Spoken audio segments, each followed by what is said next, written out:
ntabwo amakimbirane hagati ya Isirayeli na Irani yari yarigeze aba menshi kurenza uko byari bimeze mu kwezi kwa kane muri uyu mwaka wa 2024. Mu ijoro ryo kuwa gatandatu rishyira ku cyumweru ku itariki ya 14 y'ukwezi kwa kane muri uyu mwaka, Irani iyobowe na nyakwigendera Perezida Ibrahim Raisi n'umuyobozi w'ikirenga Ayatollah Ali Khamenei bagabye ibitero bikomeye kuri Isirayeli bakoresheje indege zitagira abapilote na za misile. Byari ibitero biri mu rwego rwo kwishyura Isirayeli kubera igitero cy'indege cyagabwe kuri ambasade ya Irani muri Syria hari ku itariki ya mbere y'ukwezi kwa kane. Ni igitero cyahitanye abajenero babiri b'Abanyayirani n'abasirikare batanu. Irani ntabwo yatinze kwihorera kuko nyuma y'iminsi 13 nibwo bohereje izi misile na za drone kuri Isirayeli. Irani yohereje drone 100 zose hejuru ya Isirayeli ngo zijye kumishaho ibisasu. Ariko Isirayeli yifashijwe na Amerika, Ubwongereza, Ubufaransa, Jordani n'abandi bahagaritse ibyo bisasu hafi ya byose. Umukino wo kwihorera cyangwa se kwishyurana ntabwo warangiriye aho, kubera ko nyuma yaho Isirayeli yagabye igitero kuri systeme yo kurinda ikirere mu mujyi wa Isfahan muri Irani.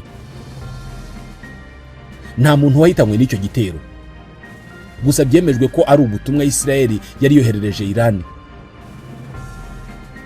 Impande zombi zimaze imyaka myinshi ziterana hakoreshejwe ibikorwa byihishe hamwe n'ibitero bikoresha internet. Ariko guhanahana umuriro byabayeho mu kwezi kwa kane no mu ntangiriro z'uku kwezi kwa 10 nibwo bwa mbere byari bibayeho.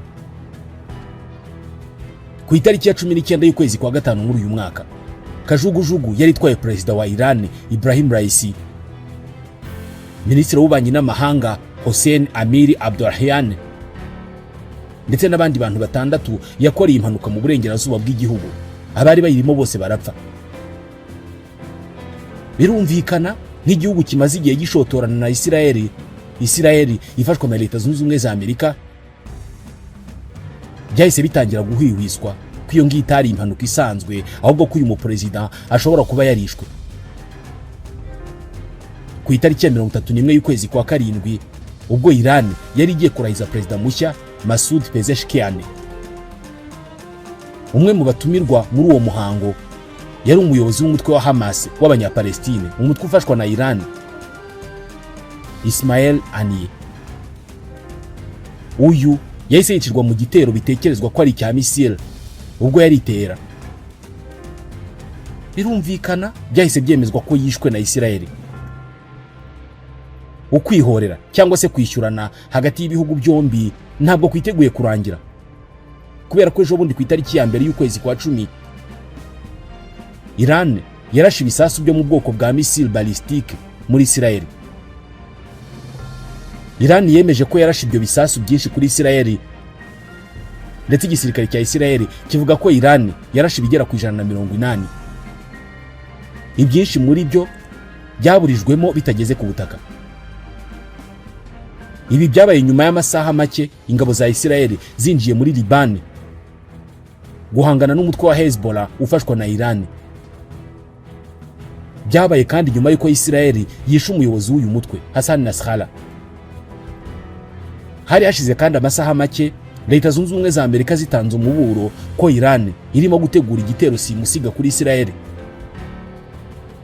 Igisirikare cya Iran cyavuze ko cyarashe kuri Isirayeli misile zibarirwa muri za 100 mu rwego rwo kwihorera nyuma y'icwa ry'abayobozi ba Hezbollah ndetse n'umuyobozi wa Hamas wiciwe itera mu kwezi kwa karindwi. Yakimara kwicwa, abayobozi ba Iran n'inshuti zabo bemeje ko rwose urupfu rwe ruzahorerwa. Ibirebana no kwihorera birakomeje. Ubu hakurikiyeho Isirayeli ni igiye kwihorera kuri Iran. Izabikora ite? Izabikora ryari? Isirayeli imaze igihe kinini ibona Iran nk'ikibazo gikomeye cyane kubera gahunda y'intwaro za kirimbuzi bikekwa ko Iran ifite cyangwa se ko ishobora gukora igihe icyaricyo cyose.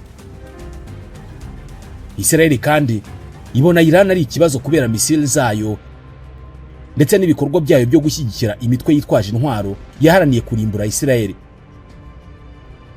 Iran ibona ko ariyo nkingi nkuru y'Abanyapalestine barwanya ubutegetsi bwa Isirayeli, kandi abayobozi bakuru bamaze imyaka myinshi cyane basaba ko Isirayeli yahanagurwa ku ikarita y'isi. Mu kwezi kwa gatandatu, ukwezi kumwe mbere y'urupfu rwe, Perezida Ibrahim Raisi wategekaga Iran wafatwaga nk'umuntu ukomeye cyane kandi ushobora kuzasimbura Khamenei ku mwanya w'ubuyobozi bw'ikirenga bwa Iran, yabwiye amagambo akomeye Isirayeli ati ubutegetsi bwa Isirayeli bumaze imyaka 75 bukandamiza abaturage ba Palestine. Ati mbere ya byose tugomba kwirukana aba bambuzi. Icya kabiri tugomba gutuma bishyura ikiguzi cy'indishyi zose bateje, kandi icya gatatu tugomba kubashyikiriza ubutabera. Mu masaha make ashize muri uku kwezi kwa 10, Perezida wa Leta Zunze Ubumwe za Amerika Joe Biden na Minisitiri w'Intebe wa Isirayeli Benjamin Netanyahu bagiranye ikiganiro kuri telefoni. Ni ikiganiro cyamaze iminota 30. Ni ikiganiro cyari kitezwe cyane. Byemezwa ko ari cyo cya mbere bagiranye kuva mu kwezi kwa 8. Bavuze ku ngingo zitandukanye zirimo kwihorera Isirayeli iteganya gukora ku gitero cya misile cya Iran cyagabwe ku cyumweru gishize. Ibiro bya Perezida wa Leta Zunze Ubumwe za Amerika White House byavuze ko icyo kiganiro cyabayemo kudaca ku ruhande kandi ko cyabaye ingirakamaro cyane. Bivugwa ko Biden na Netanyahu bemeye gukomeza bashyikirana bya hafi mu minsi iri imbere. Vice Perezida wa Amerika Madame Kamala Harris nawe yarari muri icyo kiganiro cyo kuri telefoni. Nyuma gato y'icyo kiganiro, Minisitiri w'Ingabo wa Isirayeli Yoav Gallant yavuze ko igitero cya Isirayeli kuri Iran kizaba kigamije kwica kandi kidahusha, ndetse hejuru ya byose ngo kizaba gitunguranye. Gusa byemejwe ko Perezida Joe Biden agaragaza guseta ibirenge mu kwinjira muri uyu mushinga wo kurasa Iran, kubera ko ngo ntashaka kubona Amerika yashowe mu ntambara ya Iran. Amerika yemeza ko yaba ari intambara itari ngombwa kandi ikaba intambara iteje akaga.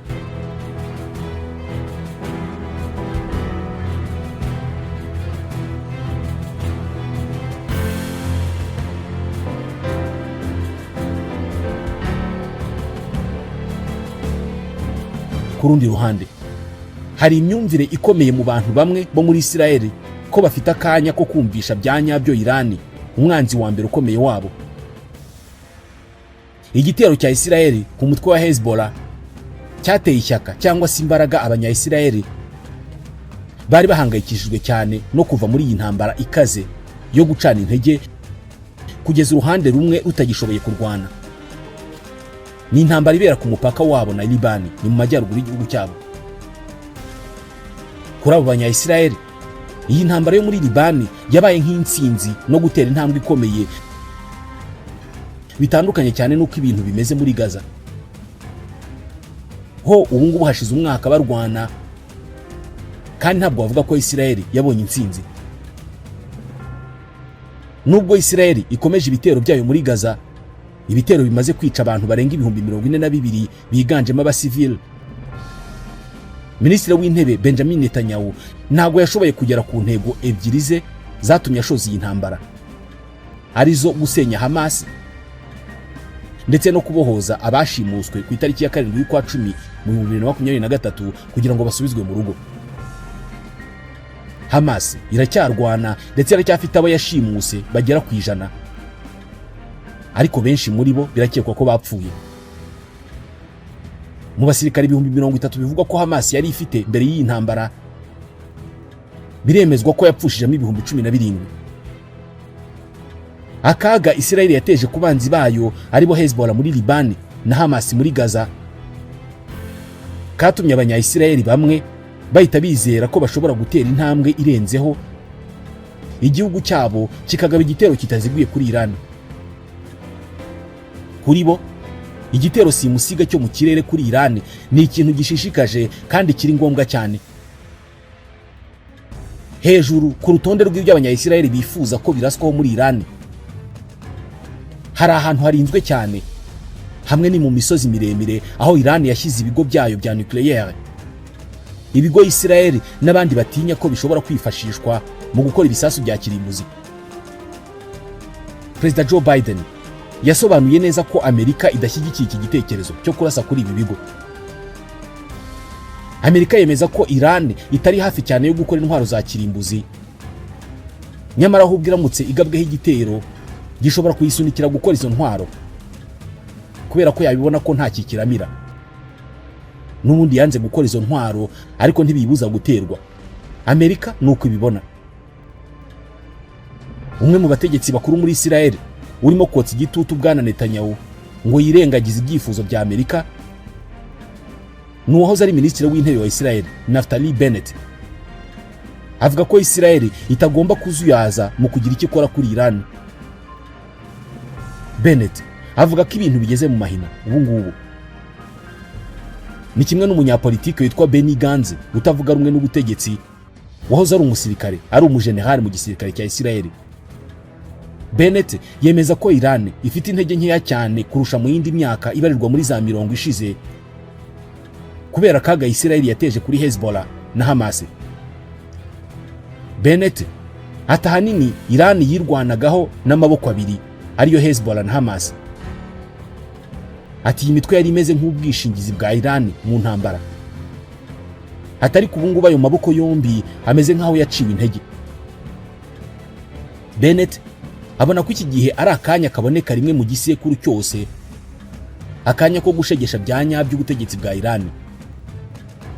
Ati dore uko bimeze, gahunda kuri Irani amaherezo ntabwo izabaho ejo, igomba kuba uyu munsi. Ati dukeneye kwihutisha iherezo ry'ubu butegetsi bwa Irani.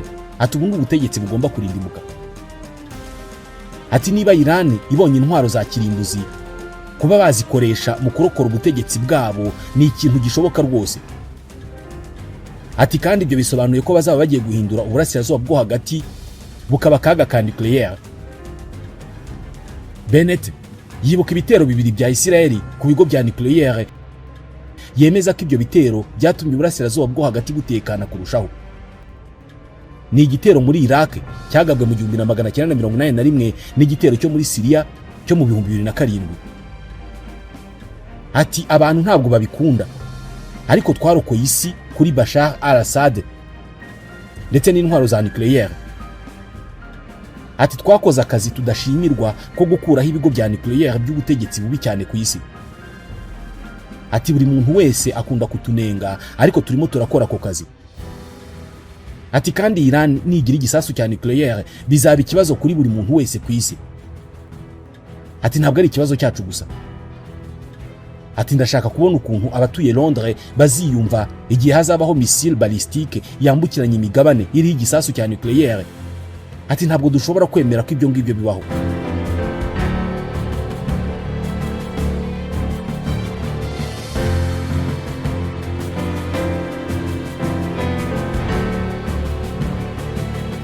Kuva mu kwezi kwa kane muri uyu mwaka, Irani na Isiraheli bari mu ntambara itaziguye. Nyuma y'uko Isiraheli yishe abajenero bakomeye ba Irani mu gitero gikomeye cyo mu kirere yagabye kuri ambasade ya Irani muri Syria. Kwihorera kwa Irani kwabaye igitero cya misile kuri Isiraheli, ubushyamirane bukomeza gufata indi ntera. Igikorwa giheruka cyabaye kuwa kabiri w'icyumweru gishize mu gusubiza ku gitero cya Isiraheli kuri Hezbollah, inshuti ya Irani yo muri Libani, ndetse n'icwa ry'umukuru wayo Hassan Nasrallah. Irani yagabye igitero kinini cyane cya missile balistique kuri Isiraheli, nuko minisitiri w'intebe wa Isiraheli asezeranya kwihorera. Perezida Biden yasabye Isiraheli kwifata muri Gaza ndetse ikagabanya uburakari irimo gukoresha mu kwihorera. Ndetse yashishikarije Isiraheli kugabanya cyane bishoboka ibyago ku basivili muri Libani. Ariko yatsimbaraye cyane ku kubuza Isiraheli gusubiza Irani ikoresheje igitero ku bigo bya nucléaire bya Irani. Amerika yemeza ko Irani itari hafi cyane yo gukora intwaro za nucléaire. Perezida Biden yavuze ko Isiraheli igomba kwirwanaho ariko ngo ntabwo igomba gutera ibigo bya nucléaire bya Irani cyangwa se ngo yibasire ububiko bwa peteroli bwa Irani. Amerika iratinya ko ishobora gushorwa mu ntambara idashaka, ndetse hari uguhangayika ko niba Irani ishoboye guhagarika igitero izemera ikirya ikimara, ariko igakora udusongero twa nucléaire ko gushyira kuri misile zayo. Bivuga ko Israel yagabye ibitero byinshi mu myaka yashize yibasira abayobozi bakuru b'ingabo za Irani n'abahanga mu bya siyanse bakora muri gahunda za nucléaire za Irani. Gusa nta kimenyetso gihari kigaragaza ko Israel yaba yaragize uruhare mu mpanuka ya kajugujugu yahitanye bwana Raisi, kandi abayobozi ba Israel ntacyo bavuze kuri ibi ngibi. Irani yatanze inkunga nyinshi mu myaka yashize ku mutwe w'abarwanyi b'Abanyapalestine wa Hamas, umutwe wagabye igitero cyo ku itariki ya 7 y'ukwa 10 mu mwaka ushize kuri Israel, igitero cyateje intambara ikomeje kuyogoza Gaza.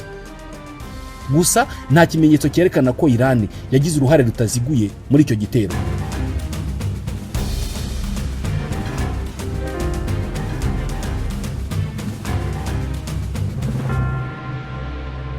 Kuva intambara yatangira, abayobozi ba Irani bagaragaje ubufatanye n'Abanyapalestine, abafatanyabikorwa babo mu karere. Umutwe w'abarwanyi wa Hezbollah wo muri Libani ukaba umwe mu mitwe ikoreshwa cyane na Irani, wagiranye amakimbirane atari make na Israel kuva intambara yo muri Gaza yatangira, kugeza ejo bundi ubwo Israel yoherezaga ingabo muri Libani ndetse ikanica umuyobozi w'uyu mutwe Hassan Nasrallah. Imitwe y'abarwanyi ishyigikiwe na Iran muri Syria na Iraq nayo yagabye ibitero inshuro nyinshi ku birindiro bya Amerika mu mezi ya mbere y'intambara, ariko isubira inyuma nyuma y'igitero cyo kwihorera cya Amerika kubera igitero cya drone cyahitanye abasirikare 3 b'Abanyamerika mu kwezi kwa mbere. Inyeshyamba z'Abauti zo muri Yemen nazo n'undi mufatanyabikorwa wa Iran nazo zagabye ibitero ku bwikorezi mpuzamahanga mu nyanja zishaka guhagarika Israel. Ibyo bitero akenshi byibasiraga amato adafite aho ahuriye na Israel.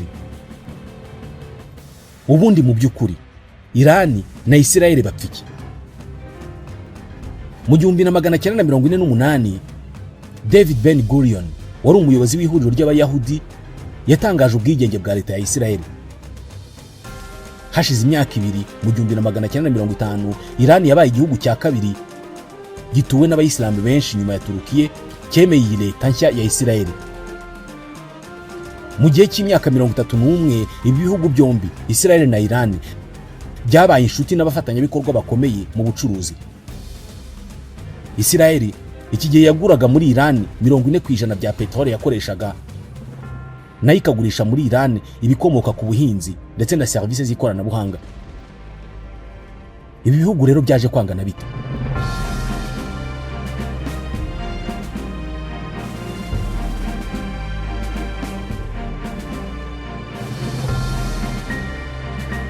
Kugira ngo wumve urwango ruri hagati y'ibi bihugu biragusaba gusubira inyuma mu 1979. Iki gihe Irani yari mu byishimo by'impindura amatwara yari imaze gukora nyuma yo guhirika ubwami hagashyirwaho Repubulika ya Kiyisilamu. Ubwami muri Irani bwari bushyigikiwe na Leta Zunze Ubumwe za Amerika ndetse nazo zari zarabushyizeho.